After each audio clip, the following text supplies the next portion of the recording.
It's 6:31. Someone keep an eye out, one of you three, please, on the door since y'all can We'll see. hear about it, hopefully. Let's kick this off. We good? Mhm. We live? Yep. Okay, Logan Dunning, Chair. Let's go ahead and do a quick roll call.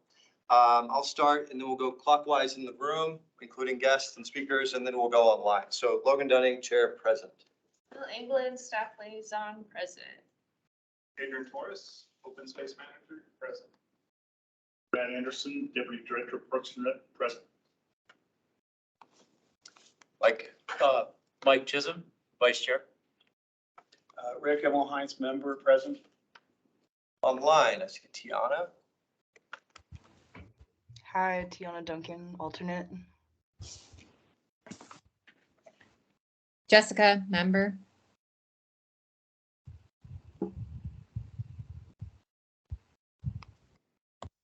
We got Dana and Kara.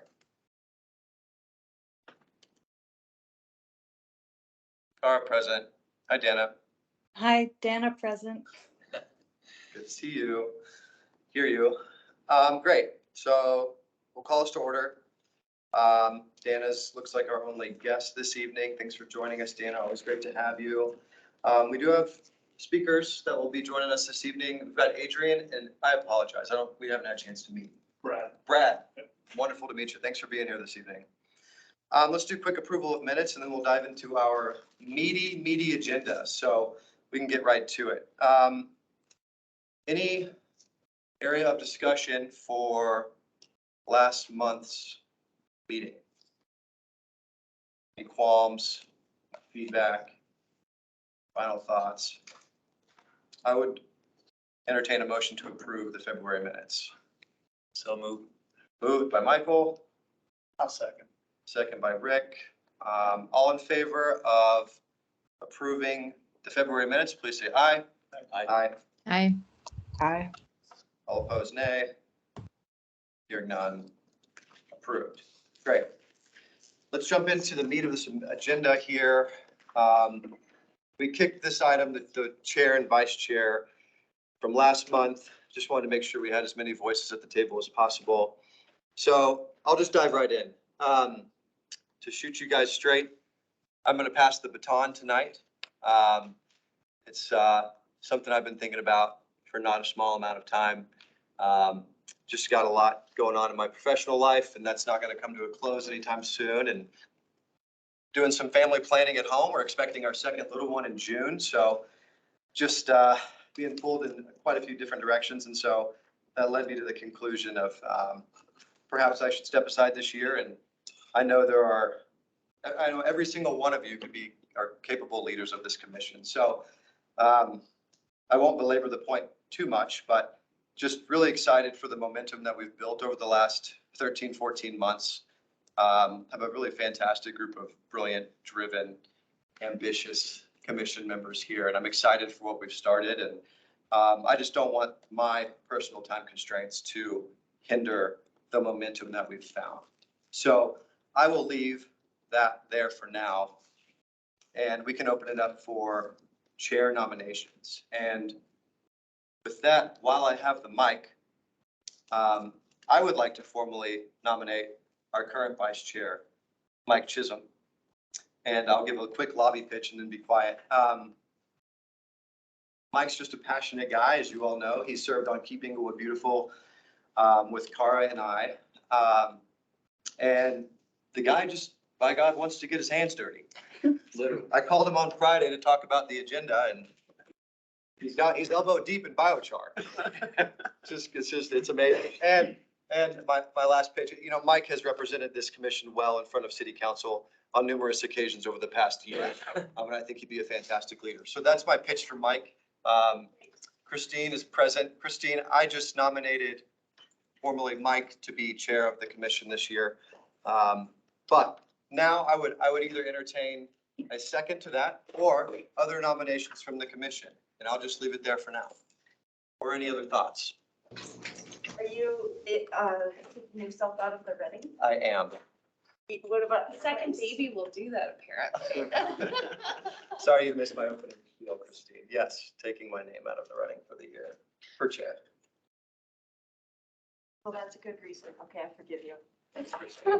Logan, did you say you're staying on the committee? Absolutely. Oh, okay. Y'all, you're not getting rid of me. Right, Still be a okay. very active member of this Okay. commission, hoping to be a contributor to the conversation.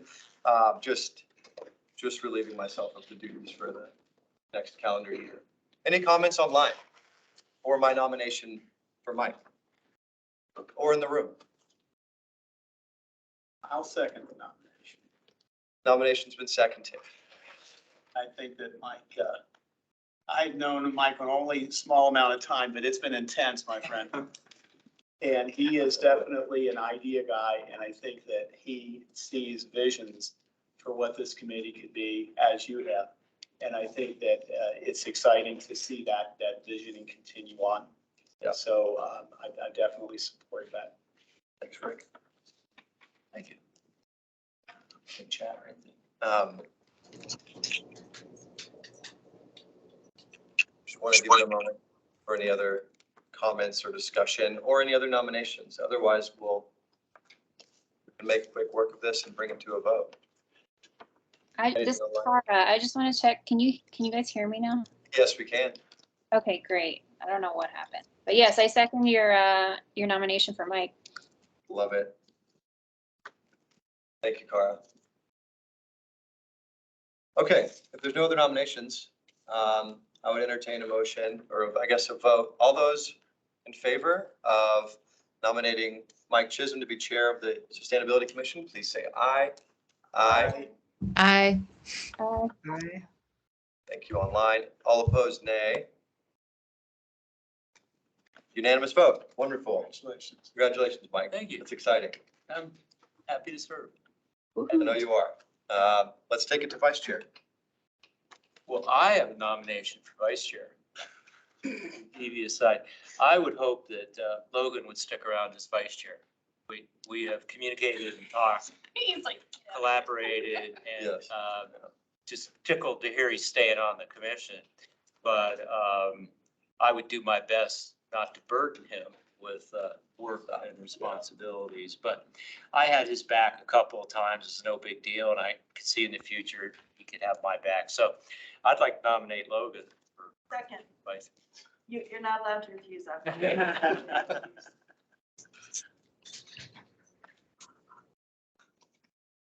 Further discussion on that motion that has been seconded. I would humbly accept. You guys are a fantastic group and I'm excited to work with you going forward. So if you want to call the vote, I'll hand the mic to you. Oh, it's that rapid, I huh? think so, yeah. All right, there. well, Let's let's see call if it to there's a any vote. other- All those in favor? Want to see if there's any other nominations? Yeah, yes. Any other vice chair nominations?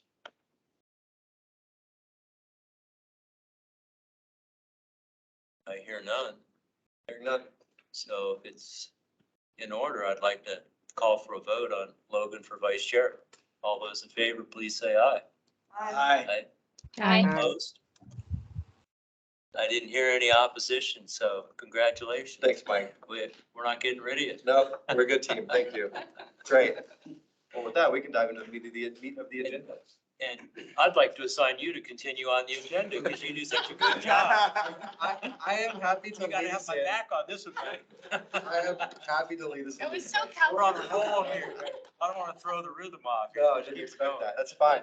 We do have a PRLG presentation and Q&A for the next about half hour. So I'd like to go ahead and dive into that, and I think we'll have a real productive conversation and some good takeaways. Right, I will pull up their presentation right now. PRLG, that's Parks, Rec, Library. Library, Golf Course? Golf. Great, fantastic. Just for everybody to understand that acronym. Golf isn't recreation. Yes, no. Yes, that's their own. Fair question. So we've got Brad Anderson here and Adrian Torres. I know a couple of you all have relationships and with Adrian and some projects ongoing. So we're excited to have the both of you here. Thanks for the time tonight. I hope we'll try to keep it to 30 minutes or 25, I guess. You got the 25 and we're out. 25 and a half. He's like, I told you this is next. Well, we can block you in at this point. But take it away, guys. Thanks for being here. Okay, I'll start off, just for those that probably weren't hearing anything, just missed it. I'm Brad Anderson. I am the new Deputy Director of Parks Recreation. I have been with the city, just a little background on me, is I've been here for total, including part-time, 38 years. That's how long I've been here. I was currently, before this position, I was the aquatics manager. So I was the person that started and helped develop Pirates Cove. So I've been in aquatics most of that time. I've been in youth sports. So Fantastic. I've been around quite a lot of stuff too. So that's kind of where we're at. So we'll start off with the first slide and everything. And kind of what we're doing, I'm going to start off with, is what we're doing in recreation as far as sustainability and stuff. And one of the exciting things we looked at, and I've heard this at council and stuff too, is what are we doing about compost in the city of Inglewood? And so we're teaming up with Compost Colorado, and we're actually going to have a site at the Inglewood Recreation Center. Right. I think that's going to be great for the community. Hopefully it's going to go well.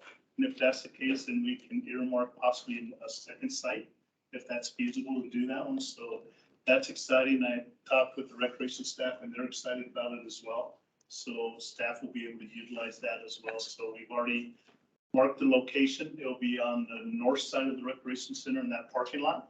Be back by the dumpster areas and the recycle bin back in there. So that one's going to be really fun and coming up and stuff. So look forward to that one. As more details come out, I'm sure you will be informed of when that's going to happen. So, When might it happen? When might it open? well, we're just in the groundwork phases right now. So hopefully in the next few months and stuff, we'll be able to roll that out. Oh, that's soon. That's great. It could be even sooner. We're just waiting on the contract to go back and forth to make sure everything's kosher, but Compost Colorado can do stuff pretty fast. They're like, when do you want to start? We're like, oh my gosh, legal first, legal first. Brad, is this intended to be a pilot, or is this just kind of a rollout, so to speak, of a larger plan then? Well, hopefully it'll be it'll start off as a rollout. You know, obviously, because this is brand new to the city, it's going to be a pilot program.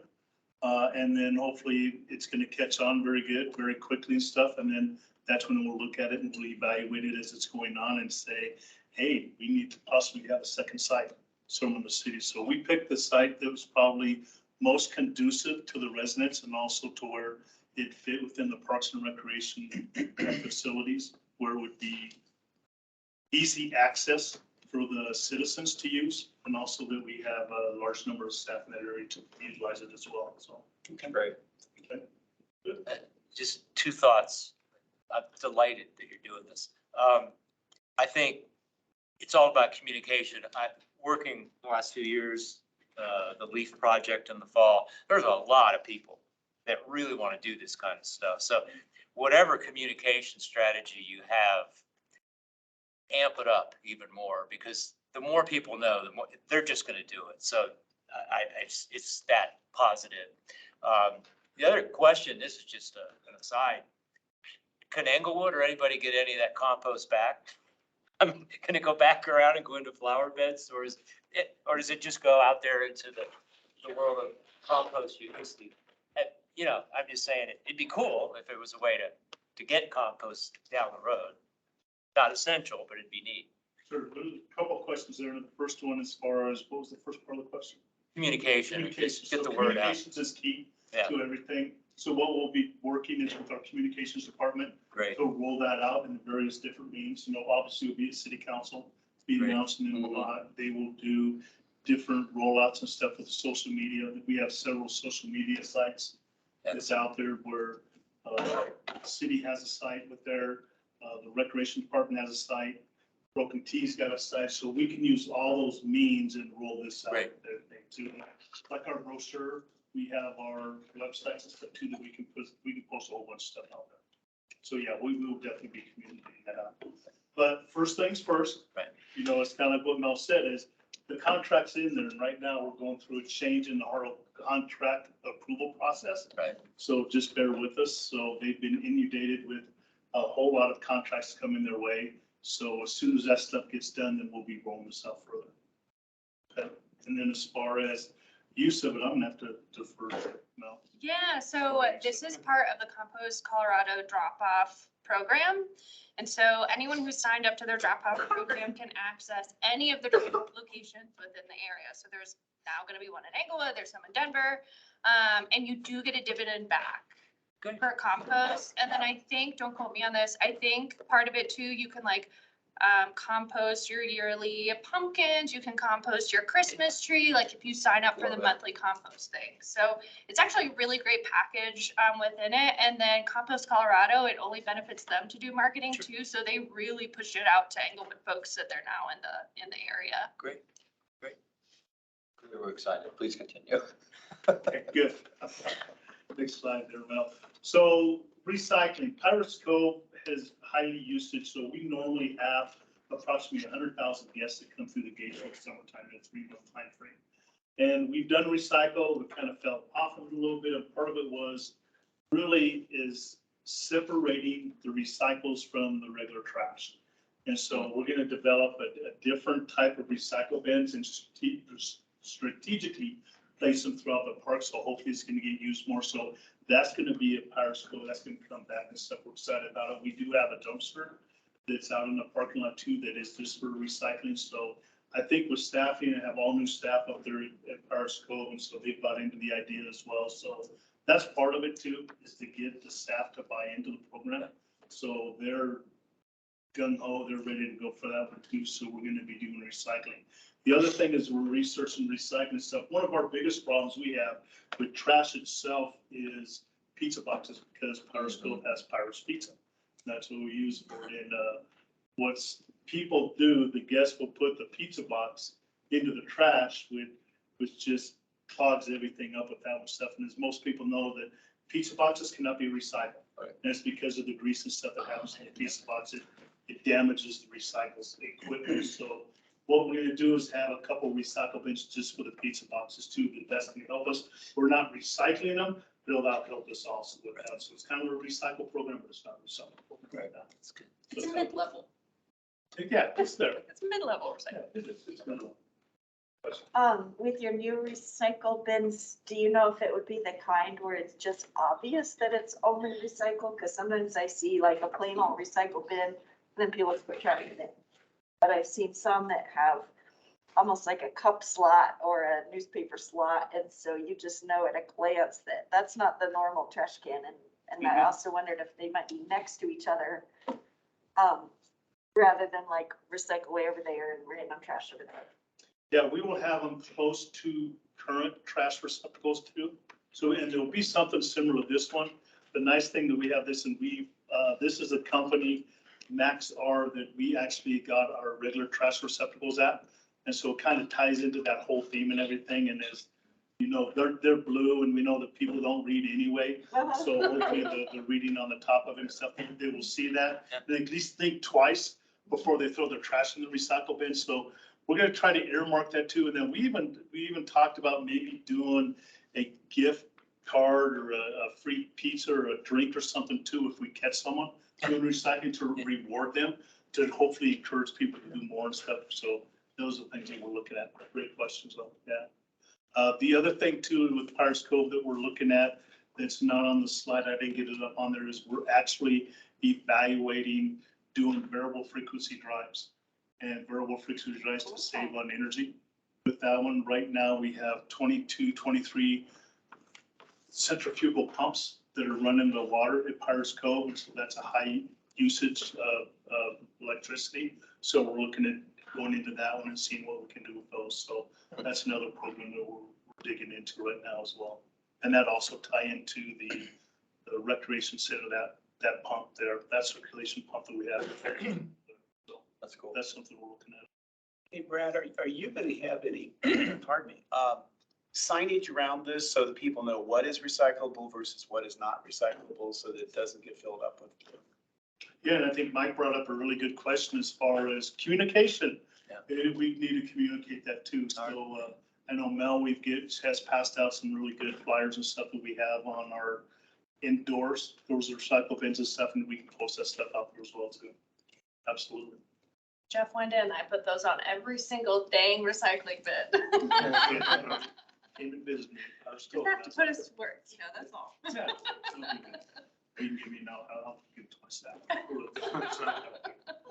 So the other thing that we're looking at in recreation to do is water usage. I don't know if water usage is a problem in Colorado especially. You know, it's a high ticket item that's out there. So we're in the middle of right now of doing a bond initiative to expand Pirates Cove as part of that one. It also goes into parks, and I won't steal any of Adrian's thunder with that one because he's got some good presentations on that. But what we're looking to do is there's 3 bodies of water at Pirates Cove. The lower one on the lower right-hand side, that is actually currently the competitive pool. The competitive pool has got some infrastructure problems, especially with leaks, and part of that was done at the construction level and stuff. So we were looking at probably having to totally redo all the piping around there. And then we just took it another step and said, are there other amenities that we can add into that area? What staff did, we sat down and just started brainstorming a little bit, and we decided we could put in a couple more slides in that area. And the other thing we noticed is from day one, 19 years ago, when we opened Pirates Cove, people want a body of water just to sit in, just to sit and soak. I call them sit and soak pool. No real activity or anything too. So what we're going to do is put another pool in there similar to what the leisure pool is. It will be a 3.5 foot depth pool with a waterfall, maybe some water geysers and stuff that are popping up and stuff. And that's just an area where people can just go and they can sit in the pool and just lounge and be wet with that one and cool off. The slides, that pool, that's where the slides dump into, that will be taken out. That won't be part of it. This is just a conceptual design. There will be what we call a run out slide. And what it is, it's a shallow depth of water that's part of the slide itself. And that slows the guests go down when they go in there. So with that one, it's less water we're going to have. At the current time, the competitive pool holds 230,000 gallons of water. I'm estimating right now with this shape of the pool and the slides, we'll only have about 100,000 gallons of water. And just to take that another step further is a lot of people don't understand that pool water is recycled the whole time. We're recirculating that. None of the stuff goes down the drain until we backwash the filters. Well, with this design and stuff, we won't be needing to backwash quite as much as what we do right now in the leisure pool. Great. So we will have the proper flow rate and everything else on that one to where we won't have to do as much backwashing or cleaning the filters that we do right now. So that's a little bit about the recreation part. And Adrian's got a whole bunch of other cool stuff to go, so I'm gonna turn it over to him. All right, well, for those of you who don't know me, my name is Adrian Forrest. I'm the open space manager. So thank you for having us tonight. Wanted to update you guys on some current projects that we got going, some future projects, and some long-term projects. So Bates Logan Phase 1, this one I just got approved through council at the end of last month. So this will start construction here in beginning of next month. So beginning of April, we're going to get a new shelter and a new restroom, and then like a plaza area between them both. So those of you who are familiar with Bates Logan, this will kind of be close to the same footprint as the current restroom. We're going to move the shelter closer to the restroom, and we'll demo the shelter where it's at currently. What was this grant amount? What was that? What was the grant amount for this project? The grant for this one was 500,000. We matched it with 239,000, I do believe. So. Question, I feel like the Bates Logan Park still has the streetlights that are the old sodium something that are really yellowish, and the rest of the city was going to LED lights. You know, if that might be part of it. Unfortunately, those are XL energy lights. We've requested them to be changed to LEDs. Well, get them on the ball. Yeah, well, if you have a number that I can call, I would love to have that. Okay. Christine, I had reached out to them. You had brought that up, I think a while ago about the LED lights, and I reached out to XL. And they said they worked with the city a while ago to start transitioning a lot of them. And the woman, she was like, oh, it looks like we missed a few when we Right. went out there. So that it's on their docket to come out. Yes. But I can always follow up with her and be like, hey, get out to Right. Bates Logan. We asked, Christine can find that for you. yeah, we asked at Bellevue last summer, and we're still waiting. So, Thanks for asking. yeah, they're beasts. So, I mean, one day we'll be surprised. Thanks. I called them yesterday to come out to the house or something, and they came out the same day. Yeah, you don't pay your bills. Okay, we need They you. come right out. That's what we have to do. So this will be phase 2 of the project. So this will be, we'll apply for this grant this spring. So phase 2 will be a new playground. Yep. So this will be Right. kind of the footprint where the basketball court currently is. So we wanted to take advantage of the hillside that we currently have there and, have some slides and Oh, cool. that go down the hill. So we're very excited about this. One of the things that we're very passionate about is bringing play to anybody and all of our citizens. So we have a lot of all-inclusive pieces here that, are wheelchair accessible and everybody can play. So very excited about that. So this will, I'll go to council beginning of April to get the resolution to apply for the grant. This grant is $600,000 from Arapahoe County. We will match that with as much as we can. I mean, this project is probably at least 800,000, if not more. So What's currently on the downslope at Bates Logan? just turf. Okay. All right, So that goes into kind of the retention area. all right. Let's go to the next slide. I put lots of pretty pictures in here, guys, because I get real excited about this stuff. So this is another view of it. And we'll get to a picture that's just the drawing that'll kind of bring it all together with what's going on over there. So this is just another piece of it, of the stuff that's going down there. That looks awesome. Yeah, That looks super super excited cool. about this, so. Yeah, Adrian, thank you. That's our neighborhood park. We spend a lot of time there. I'm super excited about that. You bet. Adrian, what's the surface, the brown surface gonna be? Is it changing out or what do you? In this drawing, if we can go back one now. So the brown surface will be, right now it's engineered wood fiber and the green surface is pour and play. Okay. We're looking at doing, pour and play on the whole thing. Oh, good. But the pour and play is, to each of the accessible pieces. So. Adrian, question. That looks great. I love it. And I'm glad to see some turf was taken out below the side. You put some Yes. covering there. Would there be an opportunity to do anything like a small pollinator garden or something like we did over at the depot? I mean, even We'll just a get there. corner of that. We'll get there. Oh, you're ahead of me. I didn't know you could read minds. We'll get That's there. good. I already know. All right, you knew it was coming. So this is, go ahead and go to the next one now. So this is another view of just the other side of it. So it's gonna be cool. Stuff's not Hopefully cheap, is we, it? yeah, stuff is not cheap. This is all above ground stuff too, the infrastructure is even more expensive, so. So you eliminate, are the trees really coming and the soccer field going away? No. Okay. No, we're very limited on soccer fields in Inglewood, so, I'm glad to hear it. yeah. That's a good thing. So if you'll. And it's the easiest place to get wet. It's a retention pond. It's Yes, soggy. It's great. so, yes, the soccer You field. glad they're in the wet? Slosh around.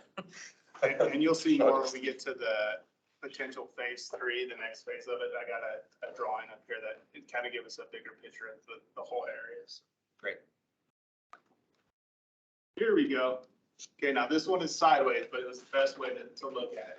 So the bottom middle is kind of the phase 1 where the shelter and the restroom are. To the left of that is kind of the footprint of where the playground would be. That middle area is just that middle kind of grassy area that breaks it up. There's the flower bed for those of you who know Bates. The up top left will be a glide track, a concrete glide track. Then of course a basketball court. Cool. The dash line is a dirt like pump track. Awesome. A what? And on the bottom is the pickleball courts. So what's that? What's the dark track? It's a pump track for bicycles. Oh, nice. Yep. Okay, I didn't hear you. So like a Sorry. BMX. Yeah, that's BMX awesome. track. It's cool. And everything that's shaded, we're gonna do native. So this is a spot that we can take advantage of this area, remove all this turf and do all that area in native. That's huge. Yes, so. A question about the pickleball courts. Are they there right now? I've not. No. Okay. They are not. What's the proximity to residential for those? This is totally residential park. Okay, Yeah. and the reason I mentioned, I don't know if you read the piece in the paper the weekend about the problem with noise creation in pickleball Yes. courts. Discussed or addressed It's it? a huge demand. We get calls weekly for pickleball courts. It was part of the community meeting that we had, that they requested pickleball courts. We have very limited pickleball courts in Inglewood, so it's gonna have to be a compromise. Yeah, I will say though, that compared to other spots in Inglewood, the houses just north of it, which are the only ones that share a border with it, Okay, are large lots, treed, good. garage on this side. Perfect, as long as it's. Anyone yeah. who would complain would be able to hide from it if they wanted. You know, one of our ideas, this is all just, good you to know, know. kind of way out there. This would be, 20, 25 for this phase. But it's to swap them, put the pickleball court where the basketball court is and the basketball court closer to the neighbors. So it'll be a little further from any residential neighbor in that area. So that's also an option. One of the first drawings, they were together. This one, we kind of like a little more because it's more spaced out. So, but this is, when I get one, I have to bring it to you guys. It was just a question. I know that's become an issue like It is. Gotcha. Pickleball. No, I want to. You should try it. It's fun, it's fun. For the purposes of this group, y'all can talk as long as you want. About 5 minutes puts us at our 25-minute mark, just FYI. We haven't even got the good stuff yet. Okay, so this is currently what we're working on is the parks master plan. So this is further out in the future. So I wanted to bring this and share this with you guys. So this one is Rotolo Park. So this is another area that we can reduce turf and add some native throughout Rotolo Park. So one of our biggest challenges right now is, as Deanna's still on there, as she can attest to, is our aging irrigation systems and they're set up for turf. Yeah. And if we try to make modifications, it's very difficult. And then we lose turf areas and it's a challenge. So with these future plans, we'd have a new irrigation system that's designed for, native to get native established, and then we can turn that zone off. So that's one of our biggest challenges is our old irrigation systems that were designed to flood irrigate pretty much. So this is Rotolo Park. Where is that? Which is south of Jason. Yeah. South. I don't have a map. Okay. It's like 2 blocks. It's Tufts and It's on Huron. Huron and Radcliffe. Yeah. Okay, It's just up the road from Jason. Yeah. So it's in there. that's great. Let's see it. Okay, so this one is Clarkson. So Clarkson is kind of one of our little neighborhood pocket parks. Any of you guys know where that is or don't? It's on Clarkson and Amherst, so it's kind of a little small piece. So this one, they want to do another community garden over in this area. Let's see. This one, they want to do a small pump track as well. That's kind of that white dash line that goes off the path. So just a little section, and do some more native area in this park as well. Do a small playground. We don't really have anything in that area to serve that, that little neighborhood, so. That's awesome. I don't know where this is. It's just like Clarkson and Amherst, northern border of England. almost all the way out of Denver, Inglewood, I mean. It's almost, what's that, Yale? Yeah. It's almost. I've never been here. I'll And go it's check it such out. wasted space It right is. now. It is. That's my hood. That's your hood? Okay. That's my hood. That's super exciting. I love this. Yeah, me too. Yeah, so it has a little nature play But area. Dana, that's next to you too. So, we have, long-term plans. 3 north siders there, 2 north siders here. Love it. Shotgun. These are our parks. Yeah. on the north side. A brief question or more of a We have comment. 5 minutes, he said. I love the kind of parks I'm seeing around here and there that are more natural, like maybe it's a concrete rock, but it looks like a rock rather Mhm. than like a piece of plastic. Mhm. Do you know if some of these plans will incorporate that kind of design? Or could they? Yes. It's complicated. When it's considered a playground, then it has to meet certain standards. Sure. Certain safety standards Sure. and regulations, so it, yes and no. You know, some of the newer playgrounds that are nature play, kind of like Bates, have more of a design that's looks more natural than it is, so. Yeah, cool. So, yes and no. Mhm.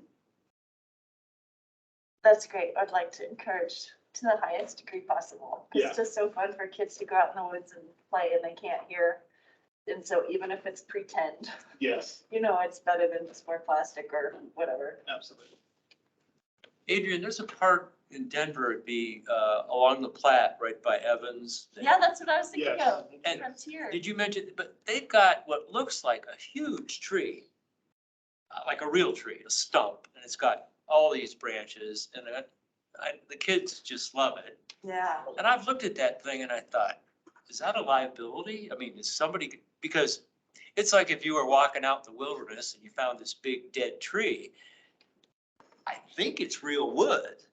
And I just wonder, which part, it would be where Evans crosses the Platte River. There's a That's down there park. by Denver Water, isn't it? By And Denver as Water. you go north towards the golf course, there's a little parking Oh, lot. Bear Creek River, Pardon? Bear Creek No, River. No. Platte, It's right by Table Public House. anyways, it's something to behold. I don't know if you've seen it, but you may want to check it out because it's cool. And if it is what it appears to be, it's one heck of a tree that they turned into a playground piece of artwork.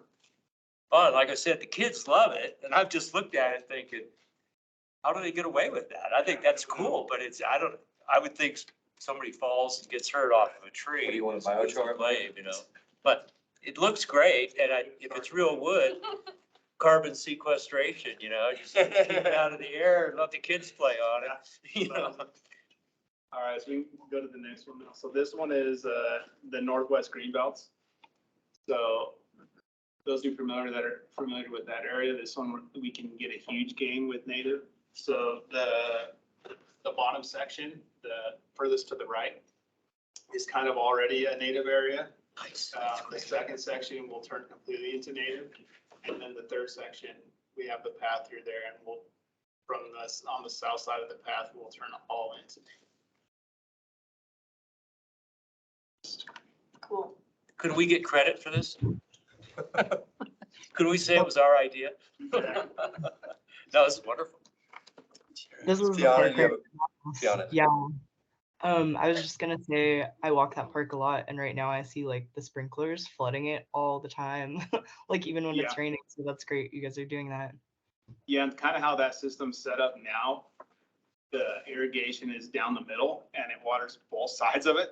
So we put water right back into the creek there. So it's a challenge for us. Sure.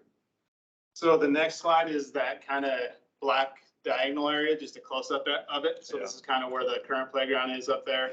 And this is just a closer up of that particular area. Hoping to do a flush toilet up there. A lot of people have asked for toilets up there. You take your kid to Northwest and then as soon as you get there, they need to use the restroom. So it's something that we're starting to look into. Eventually turn the water off in that section. That's how much water. All right, so this is our southwest green belts. So this one would be, Rotolo would be up to the top left. So if you start at Rotolo, you can walk the path all the way to the end through the neighborhood. So this one is, let's see.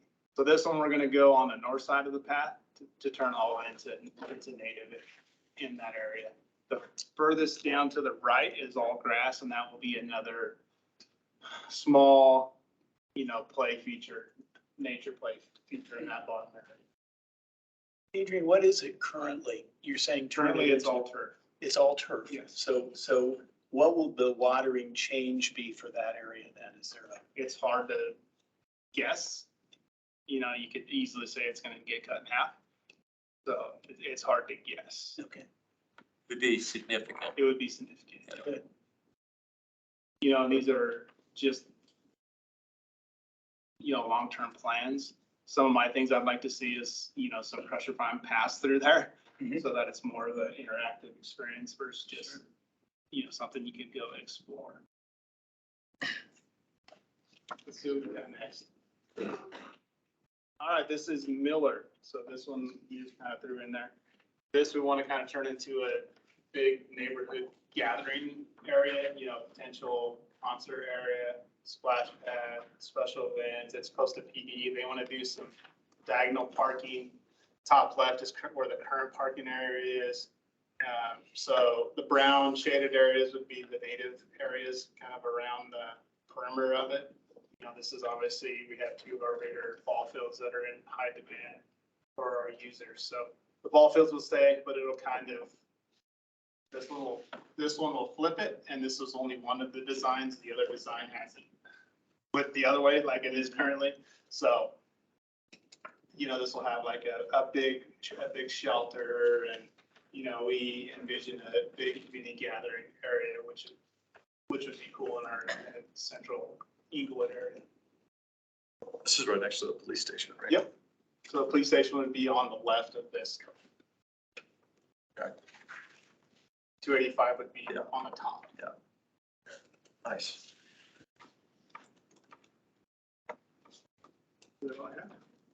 Oh, we're to the end. See how much time we got? Oh, we went over. We went over just a little bit. That's all right. Some action items from us. I mean, we'd love to partner in any way. If we can just be a champion for any initiatives that you guys have, a letter of recommendation would be helpful. That would be helpful for Certainly. the neighborhood for the grant. Yeah. Who was that, Jessica? So Jessica, I may get your contact and contact you for a support letter. Yeah, reach out to any of us, or go to Mel. She can send us communications. Let us know how we can help you. Jessica's off mute, and then Tiana raised her hand. Jessica, what's up? Oh, no, I didn't know if you were asking a question. I'm all set. Yeah, Jessica, I said, since you're in that neighborhood, I may reach out to you for a face logo support letter. Oh, that'd be great. I could get our whole block to do that. Yeah, that would be outstanding. That's awesome. So I'll get with Mel and we'll get in touch. Tiana? Okay. Sorry, you might have already answered this, but what's the timeline? Talked about the bond initiative for Pirates Cove. That bond initiative is going to go towards the parks as well. So that's one of the things that we're going for, that bond initiative. So that's going to bring to life more of these items in the park. So when that stuff gets close, we'll bring it to you as well. Please do. Yeah, we're all ears. Tiana? Sorry, you might have already answered this, but what's your timeline for the parks projects? Great question. If you had to guess. It depends. If we get the bond, it would obviously speed that up. If we don't, as you guys are well aware, we usually go for a grant, have matching fund, and we have to do it in phases. So potentially it could be faster. If not, it's gonna take us a while. Yeah. You know, just as an example, our current project at Bates Logan, you know, the total park renovation that I showed you is probably close to $3 million. So Okay. we're expensive, and that's really nothing even underground.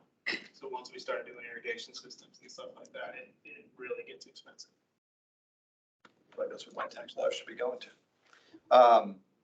Any final questions? Christine, you have one, and we can. Yeah, sorry, Further time. you have to get one off the wall question, right? Sure. I thought you already did that. Oh, no. So, we heard that the city ditch was being converted to underground pipes. And so I was wondering if there are portions of that that aren't on people's lawns right now that could be turned into a little walking path or something, just for more places for people to walk their dogs. Maybe that's a water department That's thing? definitely utilities. You are correct that there are plans to pipe the ditch. Other than that, I do not have a lot of information. I've heard that as well.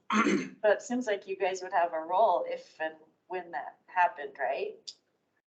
Not really, Oh, okay. yeah. So let us know when we're going through it. That's building stuff, but yeah, we won't.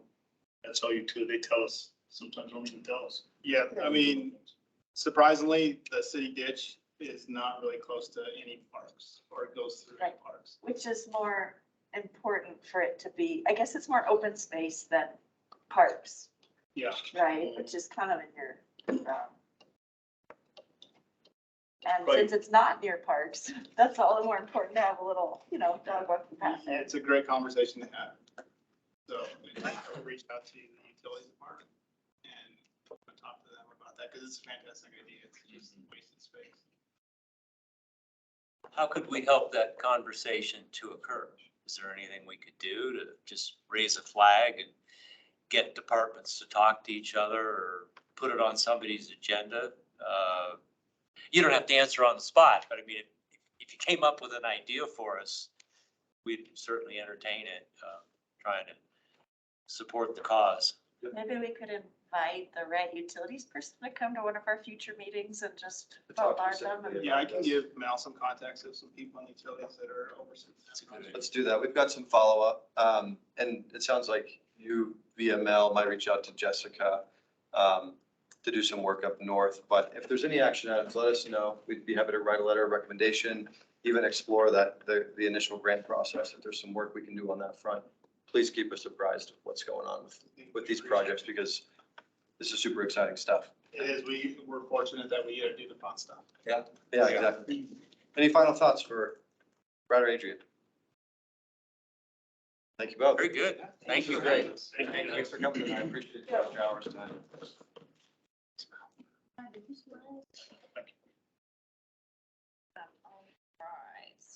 All right, it is 7:17. We've got an energy codes discussion, stretch my legs, which I believe last month I hinted that we would kick it. I would like Christine and Mel sort of lead this part of the discussion. We've got 25 minutes allotted. I know 25 minutes is not enough time to have a full, robust conversation on energy codes in the city of Inglewood. That said, I'd like to see what we can get into tonight, with the understanding that we will continue this conversation offline over the course of the next couple of weeks before our April meeting. And depending on where we get tonight, I had discussed with Mel that if there's any, points that are not expressed tonight or items that you want to see brought up, and if we need to develop some sort of an action item to vote on, like a memo or something before April, we'll do that over the course of the next few weeks, getting feedback in and then voting on a final item in April. But just so you know, that's sort of the process, but I'll quit talking so we can get the most out of our time. Either of you want to kick this off? I do want to flag one thing just on dates. So I asked our chief building official for certain dates, and it looks like the study session is going to be the end of March, and I think March 27th, that the energy codes will go as a study session to city council. And then it is April 17th that it's the first reading of it. So yeah, it all depends on you all, if you want to have a conversation about it and then do a memo or whatever process, just so you all know the timeline. And that gives us time to draft a memo. Our meeting in April is the 11th. So just know, just to piggyback off what Mel said, we will have another commission meeting before the first reading before council on the 17th.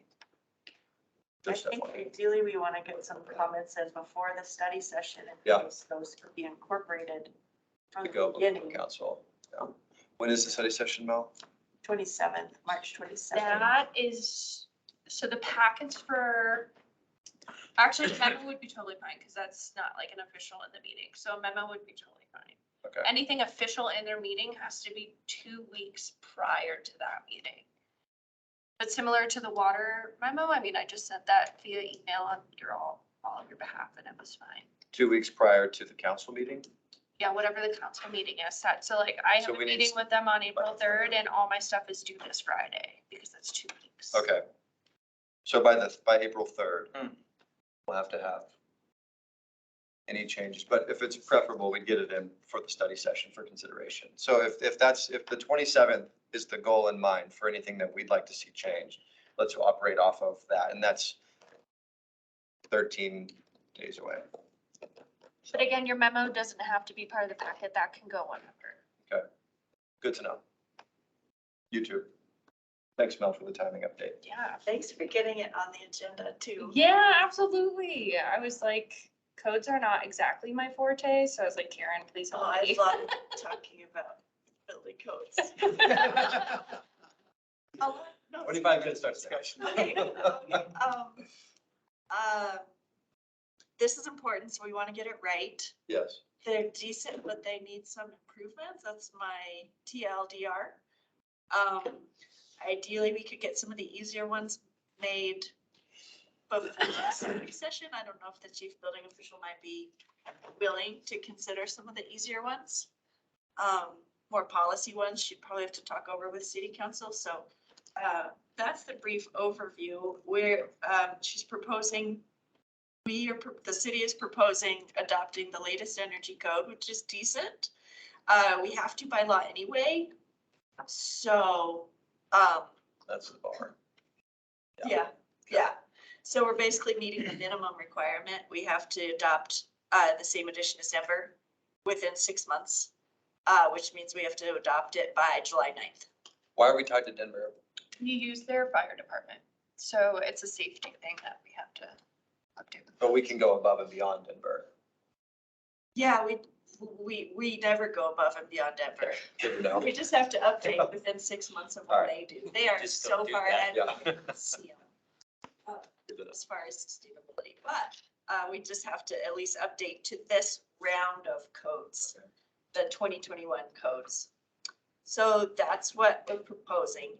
The other interesting thing about timing is that the state has a new law that starting July 1st, any building code update has to include the 2021 energy code and PV ready, which is being proposed here, and EV ready, which is being proposed here, and electric ready, which is not in here at all. We would adopt before July 1st, that's the plan. So we wouldn't have to meet it legally.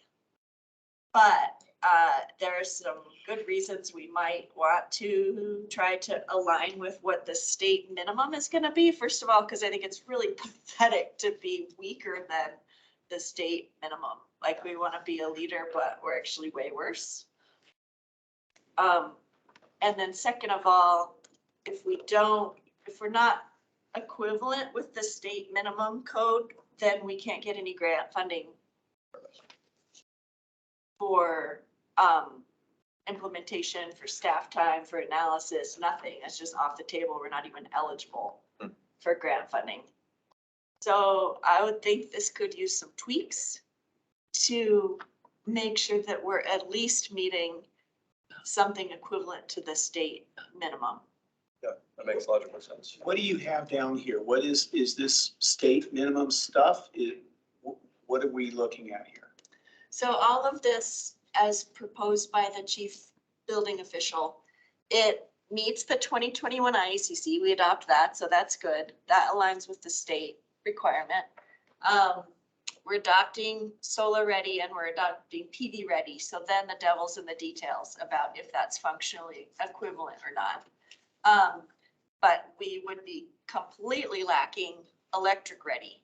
And that's the part that puts us significantly weaker than the state minimum and ineligible for all of the state and federal grant funding. And there's a lot coming down the pipeline, but only in the next couple of years. Why is that not included?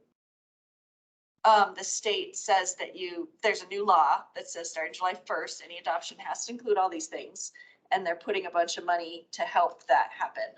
Why is electric ready not in this one? Yeah, that's my question. Okay. This seems like such a no-brainer. I don't understand any resistance to it or argument against it, or am I missing something? And you're not missing something. This is missing something. Yeah, fair.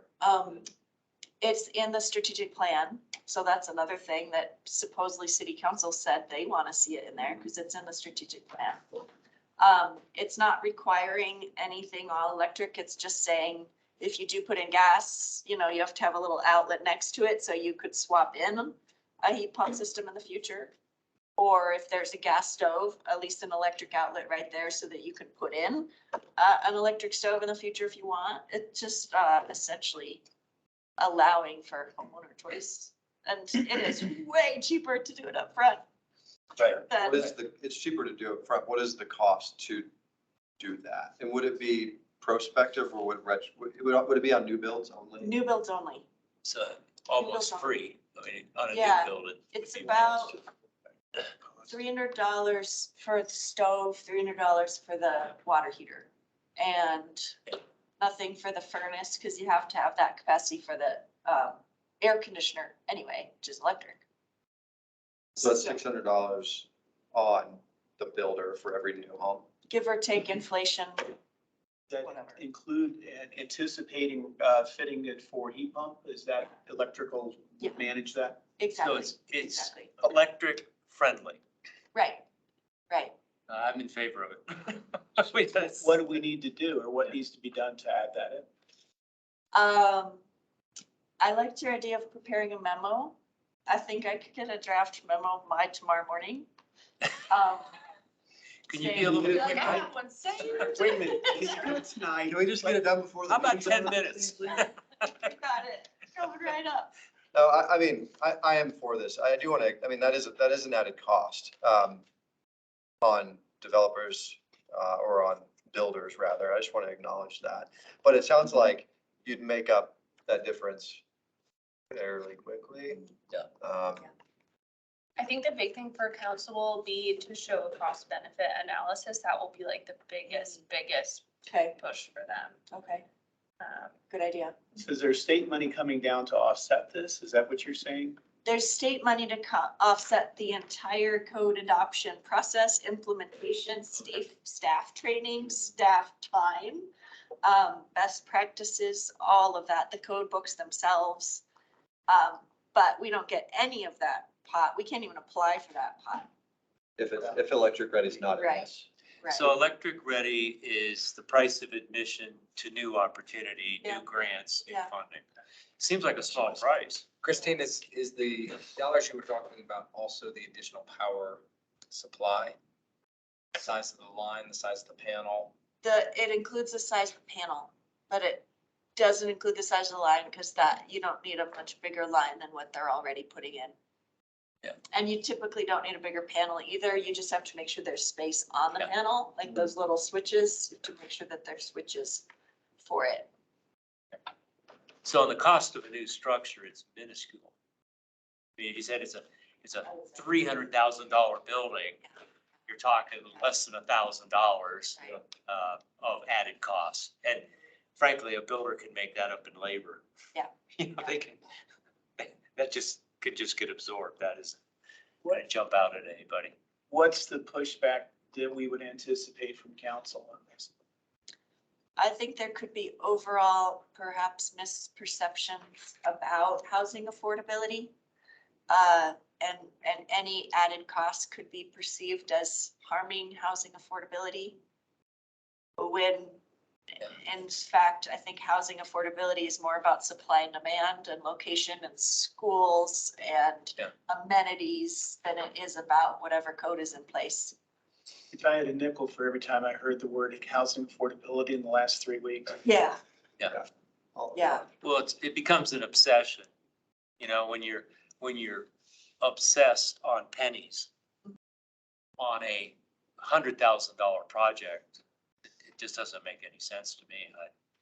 And in your cost benefit analysis, can that be made simply clear that, you know, if you amortize this over time, it's a penny a week over the next 20 years or something, you know? yeah. So, but I mean, maybe it needs to be put in those terms, not in a smart alecky kind of way, but I mean, in reality, Right, yeah, it's $1,000, good idea. but you know, compared to what? It's, Something I think that is always easier for any city or town is when they see that a lot of other cities and towns are doing it. So like, Right. say we have these ones that we're proposing, but these are lower than all our neighbors and everyone else in the area, that's would be, I think, in my perspective for council, a huge. Because sometimes it is scary being the Good first point. and the most aggressive. If it's in the plan already and council has expressed interest and a desire to see this be implemented, Yeah. Yes. then it should be, then it should be. I mean, I guess, is there a reason that this Karen Montana's didn't include it? I don't know, I thought maybe she'd be here, I'm not sure. Yeah, that's a good question. Can we find out? Yeah, I can definitely ask her. I think, I don't want to speak on her behalf. I know there have been a lot of code discussions throughout the past month, so I'm wondering if this was kind of guidance for us. That could be wrong though, but I can definitely do a follow-up with her to ask kind of how they came up with what they came up with. So 2 of 3 legs here, why wouldn't you get the third one then? Right. And if there's, Yeah. you know, pull down incentive to have it in there, it just seems, Right. you know, brainer, but perhaps we're missing something, so I would like to ask her. If there's a point. Sorry, to follow up on why the EV ready is lacking. Electric ready? Electric ready is missing. Electric ready.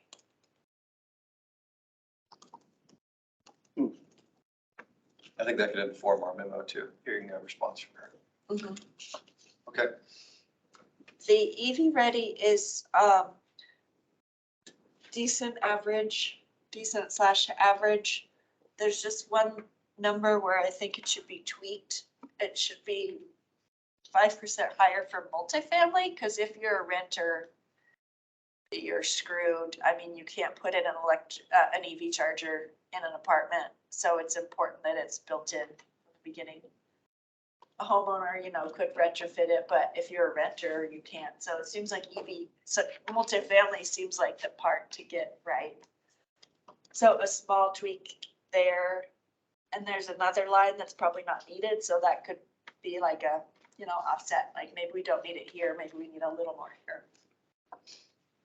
Sorry, so increasing the EV ready percentage for that multifamily where it says 5%. to 10. 10, move from 10 to 15. Sorry, forgot you had it on the screen. So move that from 10 to 15. The EVSE installed. Yeah.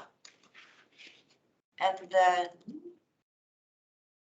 2 lines down, take out that whole line. So I don't think it's necessary there. Group F and I. Yeah. It's hazardous, industrial, things like that. Just remove completely. Yeah.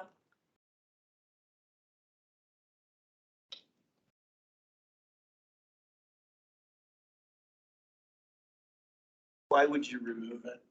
That, I don't know, it could stay in there. Just one. But I think the idea is we want a lot of charging where people are gonna stay a long time.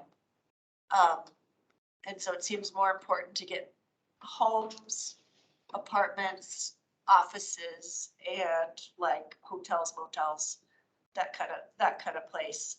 And as long as we have public charging here and there, then I don't know that you need to have one at a random industrial facility installed. That seems like more something that could be their choice. Absolutely. I totally agree with that. So would you envision like on a condo or apartment complex, out of the parking lot, there's a charging station that everybody in that complex has access to? Right. Makes sense. I have a question about the percentages. What does that mean, 5%? 5% Of parking spaces. Of Oh, parking okay, space. okay. Okay. Right.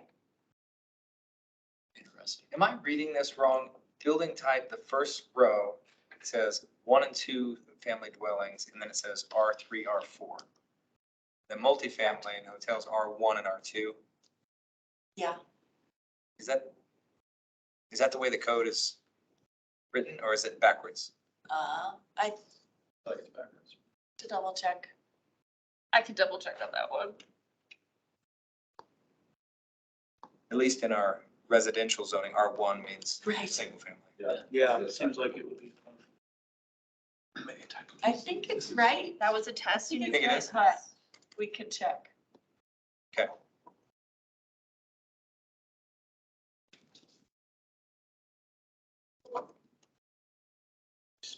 And so just for my clarification, Mel, this came to us from Karen. And she's asking for our feedback. She's saying, what do you think of this? And so we're gonna say, here's what we think of it. So she's presenting to city council, and it was requested by the Sustainability Commission to look at the codes. So the commission actually requested to look at these. Okay, so it went the other way, all right. So Christine's helping us figure out what to say. Okay, thank you, Christine. Solar Ready is good as it's proposed, except for one small change, and that's that these two appendices that we would adopt, they kind of accidentally miss a whole big chunk of multifamily. So between the two, they only apply to multifamily buildings that are 4 and 5 stories. So if it's a multifamily building that's 2 or 3 stories, or that's 6, 7 higher, they would not be included as written. And what I gathered, that was an accident at the code writing process at the national level. Like they weren't talking to each other, so it got missed. And that seems like an easy change, and I hope not objectionable, because there's no reason that only 4 and 5 story buildings would have to do it. Yeah, we do a lot less of those than 2 and 3. Yeah. I have a question about that. There's nothing in here about orientation. A building that I'm personal experience here, you know, I only have so many roof sections that would qualify for actual solar. And it's hard for conduiting, building and conduits to be able to address that. If you don't have a thought about where those are going to be, you can't build conduit. Yeah.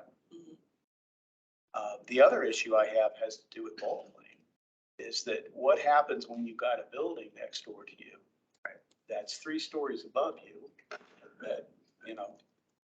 You're in the shadow. You're in the shadow of that building, you're putting in, has that been addressed at all? That seems like an interesting idea. If you are logistically excluded from enjoying it, you should be legally excluded from it. Yep, you are. You are in the appendices as written. Good. If it's shady for X% of the day or year or the sunlight hours, then you're exempt totally. Could I just throw out an idea? And this is just an idea to cogitate on. There's all kinds of discussion about zoning changes and all these possibilities in Englewood. Everybody's excited and enthused and energized. It's all good. I think it's healthy. But here's an example we just talked about where sustainability intersects zoning, codes, and construction.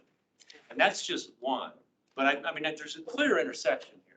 And so if you said, in the future, what is Englewood's position on solar energy? What about logistics? Is that mentioned in the code? How much is enough? I think somewhere down the road, not tonight, but somewhere down the road, I think the Sustainability Commission should wrestle with some of these questions and perhaps bring these issues to council for consideration, not giving them granular orders saying you need to do this. But I think there's a lot here that's coming to light, excuse the pun, that's relevant. Yeah. It's very relevant. My daughter lives just north of a parking lot in Englewood. And I think someday it's going to get developed. If she ever wanted solar, how high that building is going to have everything to do with her property values and her ability to put solar in. And there's many examples like that in Englewood. Yeah. So I just think, not tonight, but I think somewhere down the road, we ought to wrestle with this and maybe come up with a recommendation or some ideas to float by council, because codes are being discussed.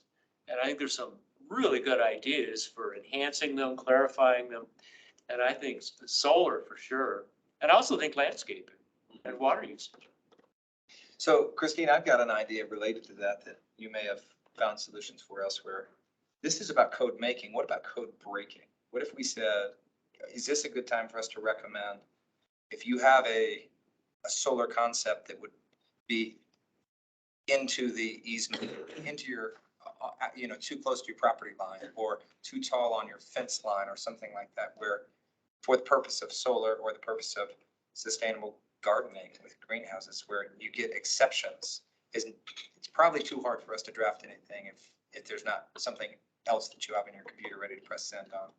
But a code breaking, so to speak, would be important for sustainability too, it seems. Solar ready, which is just the space on your roof and a conduit and space on your electrical panels. It's just like dipping your big toe into the pool. And it's so minor, it's so minuscule compared to what could or should be done with solar requirements on certain buildings. Some jurisdictions in Colorado are saying more for commercial, you just have to put in some solar. And then solar access law would be the next one, like you can't infringe on your neighbor's solar access with all of these different. Doesn't the state of Colorado as a whole have a solar access law? So, But they did. We're in the city of Englewood's in the Soul Smart program, and the guy's looking into that now because that is one way to make points. And Karen and I were looking into it, and we found some stuff that made it seem like you do, because there's an HOA association that has it for Colorado, and they're like, Colorado runs under a solar access law, like you can put solar on your roof even if your HOA doesn't allow it, doesn't matter, Yeah. legally it that's true, stands. that's true. Right, so yeah, we might have it. We do have that if you're in an HOA, you can put in solar anyway. And you can put in a clothesline, but only if it's a retractable clothesline. Anyway. So that's kind of it. But right now, there's nothing stopping your next door neighbor who's right close to your lot line from building a huge house. That would be, I guess, something you hope the zoning code would address anyway. We certainly. With the scale of houses per neighborhood. Here we go. Here we go. All comes together. You came in under time. Nice job. Ooh. 3 minutes.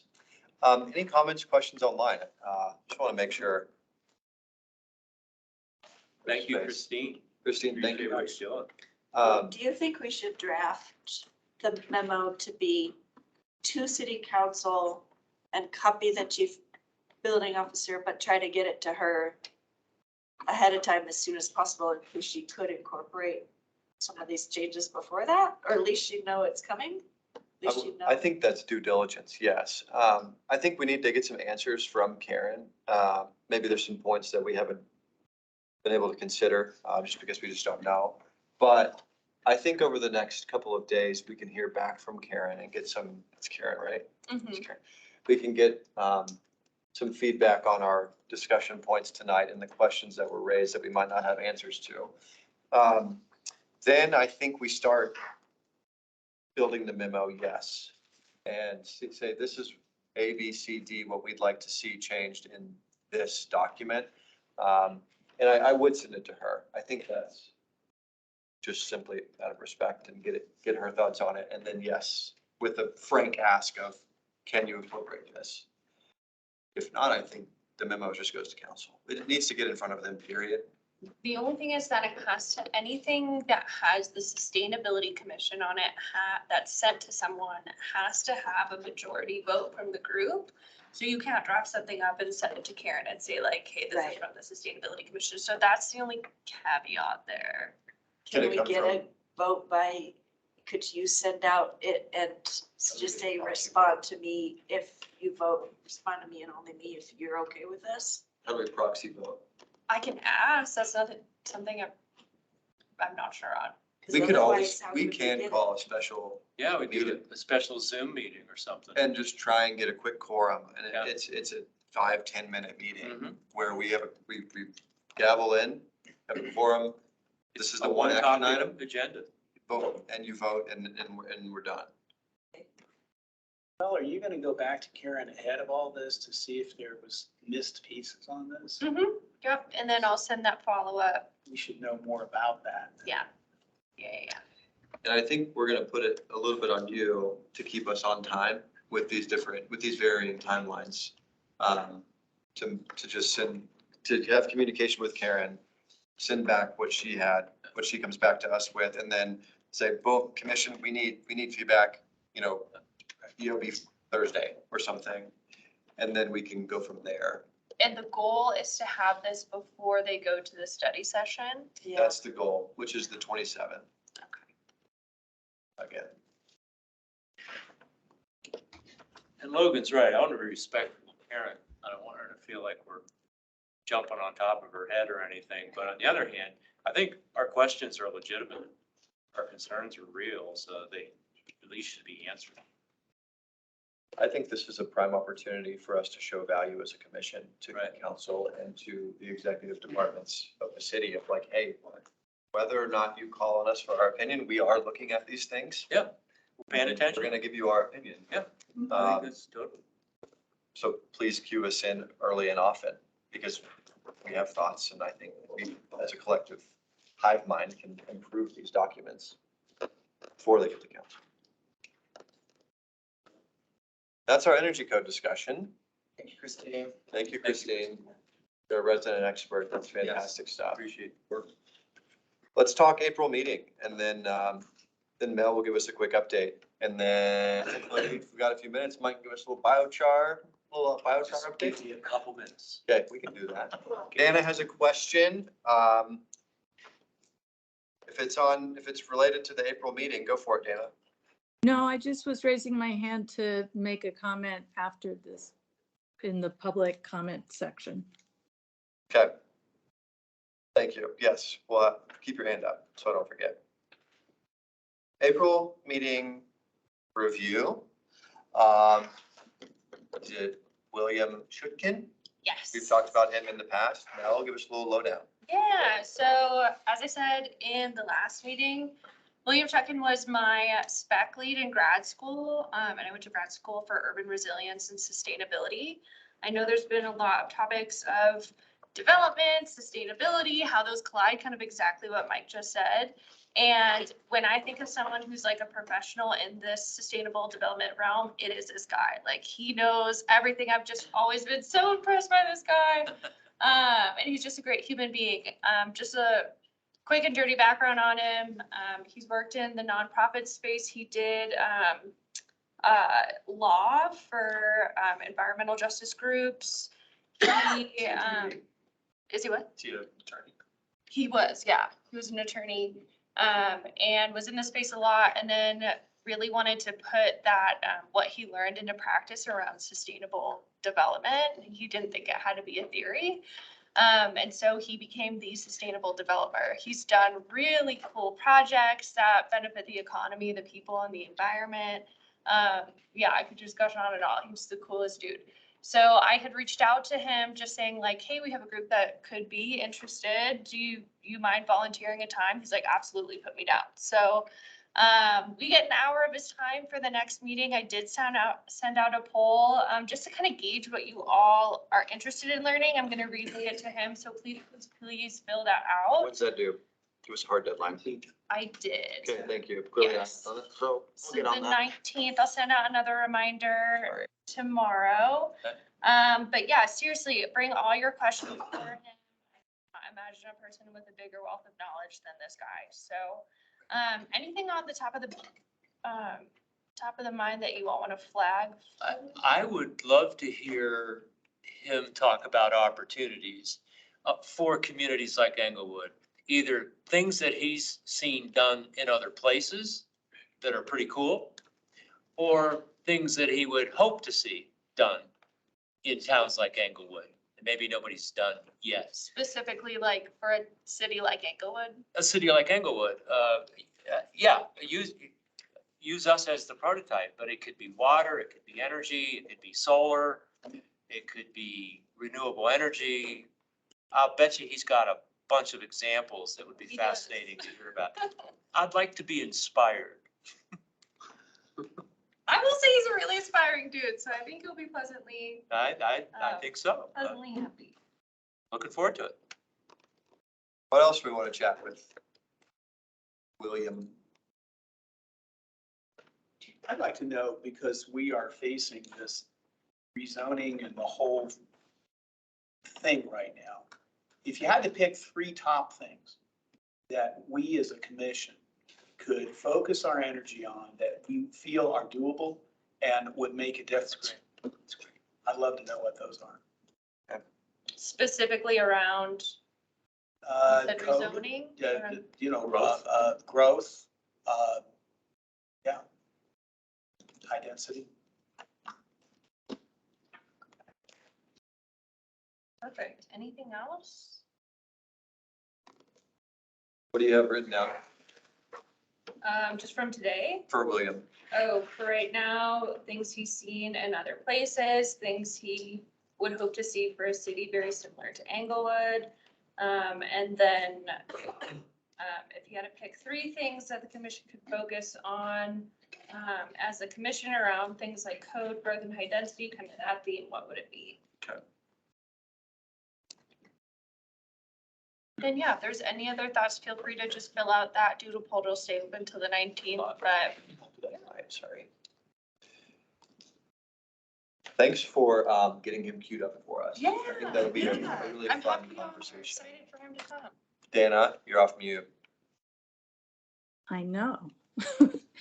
You ready for me to talk? Let me see. Are we, Yep, public forum. we're good? Yes, public forum is next. Dana, the floor is yours.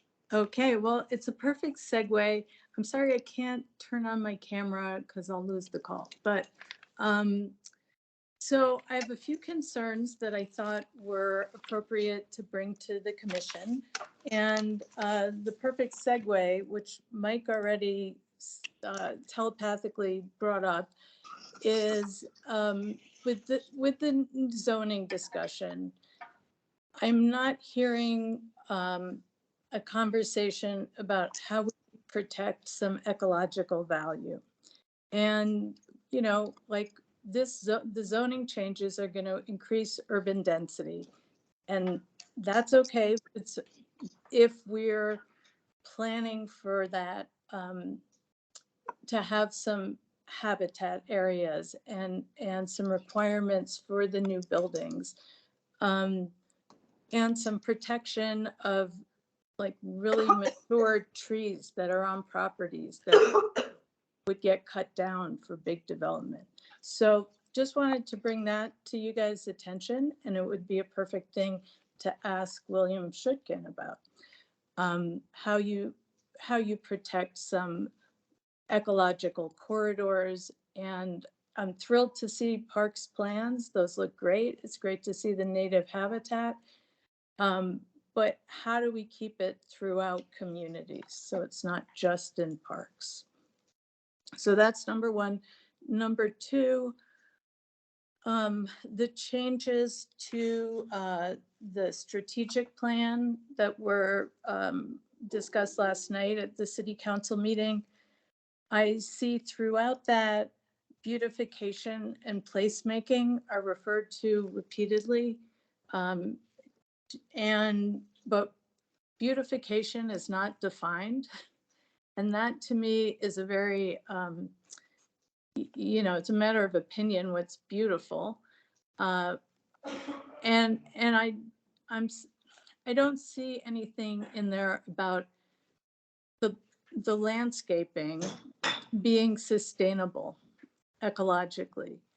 And there's a lot of places where there's mention of getting grants for beautification and placemaking, developing a budget of funds dedicated to placemaking, exploring grants and other funding opportunities that focus on neighborhood beautification. And so this is a priority, but I would like to see that defined in a ecologically beneficial way.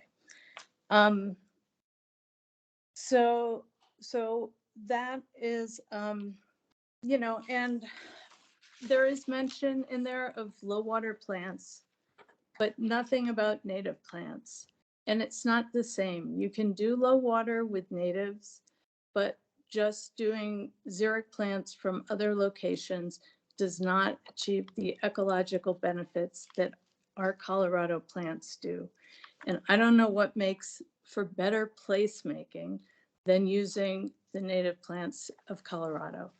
And using native plants is a way to check multiple boxes at the same time, to have climate resilient landscapes, to mitigate flooding, to support birds and pollinators, and to beautify our neighborhoods. And I hope that the work I've done for 3 years on Depot Park and the community response to that shows that native plants are colorful, long blooming, and tough as nails. So, yeah, as our urban density increases, I'd like to see that. And if we can't solve these problems, like we have this really accessible tool in native plants for solving all these problems. We've lost a third of our wild birds in North America since 1970. And it's because of habitat loss. And so we need our landscapes to achieve more than just aesthetics for humans. And on a city the size of Englewood, we should be able to implement these solutions. So that was my concerns. And then one ask of you guys, or proposal for you guys to consider, is I've wanted to have a bio blitz at Depot Park for several years now. And what a bio blitz is it's a pollinator and wildlife count. And you do it at the same time year after year, and you can measure the impact of putting in native plants. And it's a pretty darn easy thing to do, because the butterfly pavilion for last summer was $500. I don't know what the cost is this year. They will come and lead it. And all the city has to do is pay them $500 and set a date and promote it. And it's a great community engagement activity and educational. And yeah, so I could share information, but I'd love to see you guys consider taking the lead on that activity this summer. Will you share that information with Mel and she'll distribute that out? What's an ideal date, Dana, to do a blitz? Do you have any, did you have one in mind, or is that up to city? It could be June, July, it could be June, July, or August. I'd say July would be pretty great. The only issue is just doing it at the same time every year. And I think it would be interesting to also do a count across the street at Cushing or at some other flower beds to see the difference, but that's not essential. Dana, this is Rick. Would this $500 be an annual thing then, to have the Butterfly Pavilion run this thing? Is that what you're thinking? Yeah, I mean, it's $500 for them to come do this, Okay. For their time and expertise. Thank you. Any final thoughts or response to Dana? I'm certainly interested in pursuing the field, so let's follow up the next couple of I weeks. think it's worth asking, because in the past, Keep Englewood Beautiful, Yep. there was always the understanding that if KEB or sustainability wanted money for something, they were allowed to ask. There was no promise that the city would cough up the dough, but it was always understood. Ben, I think was terrible, I forget his name, your predecessor. He basically would kind of wink at us and say, well, we can always ask, or there's another budget over here, and if it's under so many $100. So it's not inconceivable that the city might say, sure. And if it's $500 a year, roughly. But to me, it's a great opportunity for education. And then highlighting, again, what Dan is saying, they work. Here's one that works. So it would help the educational piece, which was in the original thinking, So I would support that. We are Harm at, in asking. we are at 8 o'clock. I think, Dana, this is something that potentially me and Cara and yourself could huddle. I think at least Cara and I are part of the Native Landscape Subcommittee that we sort of pseudo created. So I think we get our heads together the next couple of weeks and see what an action step would look Yeah. like for the commission, even if that's an ask for $500. So if that's okay with you, I'm happy to, if that's okay with the commission, I'm happy to initiate that Wrap conversation and we something, can go from there. Sure. Yeah, totally. And yeah, if we're done with that, my last comment, I'd love to hear from you, Mel, the updates about the turf replacement program. Yeah, so it's gone really well. Garden in a Box was all the rebates were utilized way ahead of closing time. Very popular program. The lawn replacement program already surpassed the applicants that we have rebates for, so that also is really popular. The work hasn't been done yet for those, but the last time I checked, we had close to 30 applicants, and we have 11 rebates available. So it's a good sign. So hopefully this program just keeps growing and is a staple for Englewood. That reminds me Yeah. of a question for Mel and Dana. The Parks Department natural areas they were talking about, are there any state grants that we could apply for? Anything from the turf replacement bill? Yeah. Or There's tons. The turf replacement program that we're applying for to get money for the turf program we're doing right now also is open for governments for their own special projects, so they could apply to those if they wanted to. could we But get that? I think that depends on how soon they're executing the plan, and Adrian made it seem like they might be a little far out for the project, but that funding is going to be available next year too. Yeah. Yep. That There's could- that, there's Great Outdoors Colorado grants, there's the Arapahoe County Open Space, there's a lot. That could be a reason for Adrian and folks to speed up that part of the implementation. Just. Yeah, so even we just get pick grants. one location. Yeah, Just pick one. And it wouldn't get in the way of the master plan, yeah, and you could put in the playground later. right? Yeah, and Mel, I would love to see discussion about what goes in. If the city is paying for people to remove their turf, I don't see any specification about what they have to replace it with. And I know in other cities, that's been like part of their learning curve is learning that they have to be clear about that, or they get unintended consequences. So for Resource Central, they have to, one, prove that they removed at least 200 square feet of turf grass. And then they guide them through what they should be planting, or they can get the Garden in a Box, which is already low water and over 80% native plants. And Resource Central told me they're aiming for 100% native plants. Yeah. It's just hard with the. I know, nurseries. no, they're doing great this year, and it's great that the city's teaming with them. But I don't think they have oversight once they remove the turf. Like, they may give suggestions, but then they leave. And I'm just saying, what I've heard from other cities' turf replacement programs is that without having requirements for what goes in and having education, they ended up with a lot of unintended consequences in the form of people's landscapes failing and just filling it with rock or artificial turf. I can definitely reach out to Resource Central to do a follow-up on like the process that they take, and then I can do an update to the group next time of what they say. Great. Wonder if we could provide some education on that front. What else? Thank you so much. Thank you, Dana. Thanks, Dan.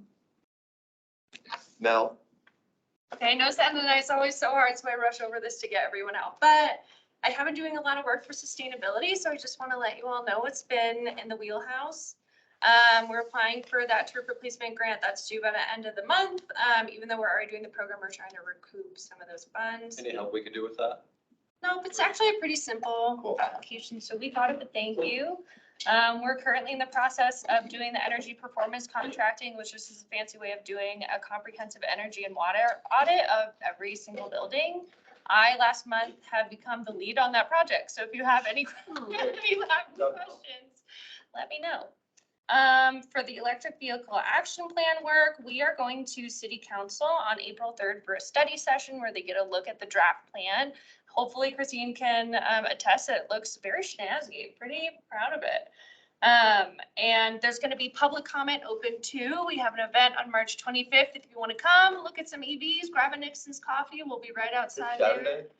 Saturday, March 25th. Cool, I'm excited about that. And I'm also working with the city of Sheridan to do a dual city of Sheridan and Englewood event for EVs too, hopefully in April. And then we go the week of April 17th, so very close to Earth Day, to hopefully have the plan adopted. So if you all want to tune in, feel free. At the compost drop-off site, Parks and Rec kind of went over that a little bit. It was a long time coming and we're finally getting that rolled out, hopefully soon. Honestly, I could see us having an update that it's fully started by next month. Fingers crossed. That's huge. Earthy planning, this has been the grind of my life for the past few months. I started this like 6 months ago. We initially had plans with one location, was going really well for 4 months, and then hit a bunch of roadblocks on their end just with stuff. So we had a last minute pivot. We're still hoping to do one. And if so, it would be Saturday, April 22nd from 12 to 3. We want to do it after the river cleanup Put it on your through calendar. South Platte Renew. So yeah, be aware of that. And I can send out the information. I don't think South Platte Renew has that up yet, but hopefully there will be one. If there is one, the Sustainability Commission always gets a free table if they want to come. But I can reach out to members. That doesn't have to be a vote. It's just tabling if anyone would be interested. Yep. Okay, the final two, we're progressing on Soul Smart. We have almost all our prereqs done. We already did some Soul Smart code training, and my goal is to have us by bronze well before the end of the year. So chugging along on that. And then we're making really good headway with our low income energy efficiency outreach plan and strategy. I'm hoping to have a presenter into you all of not only our Energy Efficient Englewood program to talk more about that, but also Grid Alternatives, which is a nonprofit that does free solar for low income folks. And then to kind of show you all the draft plan that I have so far, so you all can give comments of what you like and what you don't like. Ooh, okay. There's a lot more, but those are the high ticket things. You mentioned a lot of important dates. Is there any way you can summarize the dates and just send us those? Yeah, absolutely, absolutely. That's a great point. Just send calendar holds, just accept, but whatever's easiest for you. Last piece before we adjourn, which Mike can do. We do have a vacancy, a permanent vacancy. So, and I know Tiana is an alternate member, currently our only alternate member.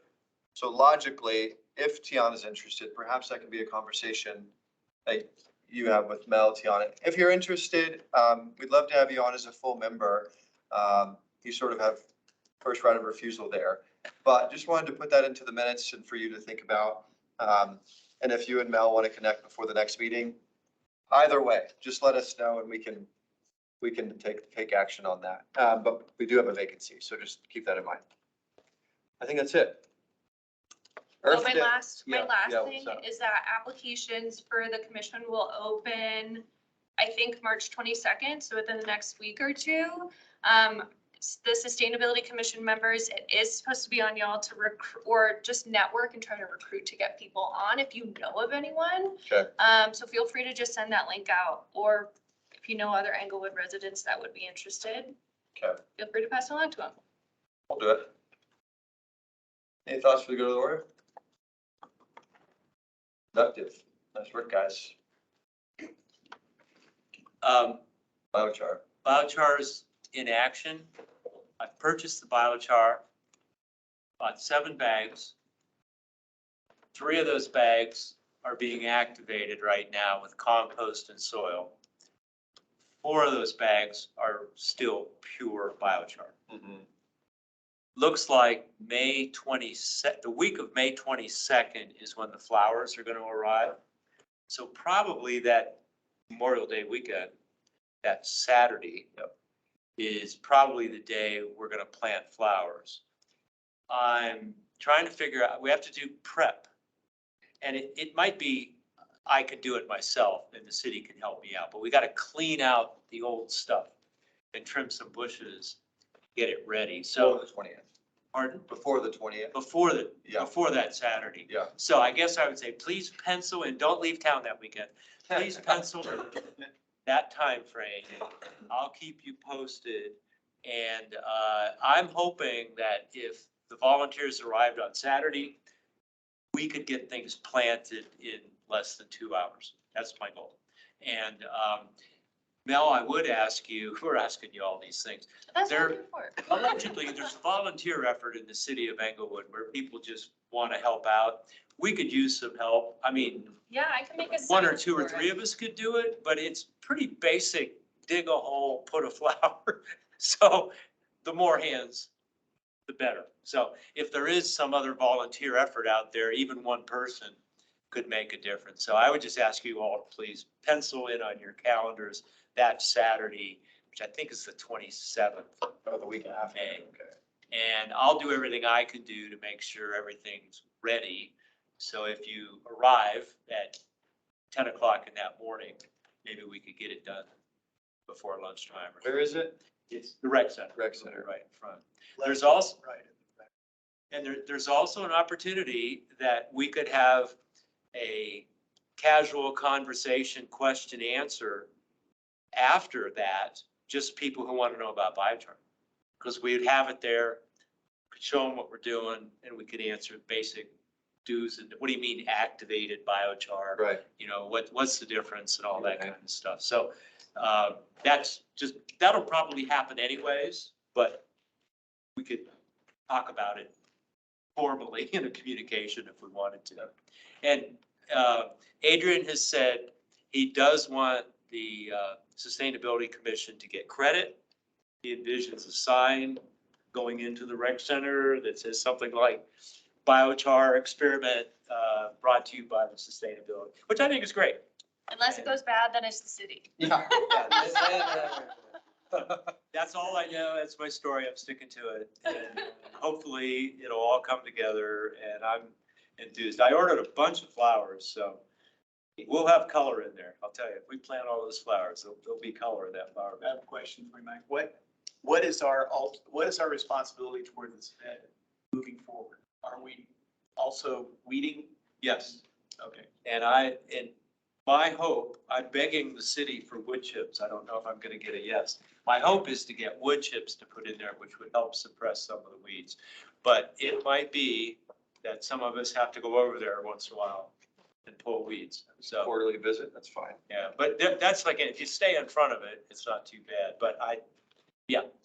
And Adrian kind of wrestled me into the situation. I realized how he hornswoggled me into owning the bed. What, I Christine? didn't realize I was agreeing. What was your question? Do you need wood chips? We have a lot extra. Oh, yeah, I would love them. Someone would need a truck because it's a little far to wheelbarrow over And where are they located now? my driveway. Really? Well, let's keep in touch. Can it sit there until May? I mean, I can't move them until I have someplace to Yeah. put them. Probably not, Yeah. but we could call any tree company and they are always trying to get rid of wood chips for free. Right. So we could do that at that point. Well, and the city And, has them too, Yeah. but that's. Yeah, the city has plenty. So that's it. Yes, thank you. And I guess that would be the finishing touches. And if we could put wood chips in, that might make weeding easier. If you get a good 2 or 3 inches of wood chips, it suppresses them, it doesn't stop them. But just to reiterate, the one side will be natural with biochar compost, activated biochar, and the other side will be probably straight compost. I have to figure that out. And regular fertilizer, and regular watering, but we will not be fertilizing with petrochemicals on the biochar side. So there will be, we're trying to keep it as apples and apples as we can Yeah. be, keep it fair. I love it. Thank you, Mike. I'm excited. Will you somehow get us dates for Sure. prep work? And I've saved the date on my calendar for the 27th. It's probably gonna come together about that last week. Yeah, Probably gonna all come together. It's like, okay, we're gonna prep on Wednesday and we're gonna plan on Saturday, so. I'll try to get more specific as soon as I can. that's great. Mike, I'm a super planner, so I'll probably get it Super planned a little planner. earlier. I have raging anxiety, so. I don't think the city will buy us. Productive anxiety. I was hoping we- Mine's not all the time. Great. That's all we've got on the agenda. Thank you. That's good. Oh. Oh, no, you don't have to motion, you just say Nope. adjourned. Can we adjourn? Or I suggest we adjourn. All right. You gotta be definitive, you gotta say we're adjourned. Let's adjourn. Lay down the hammer. Dang it. Thank you guys for joining online. Good to talk to y'all tonight. Bye, y'all, thank you. I'll be in touch, Danny and Kara. Thanks, Dan. Take care. Sounds good. Thanks, Yeah. everybody.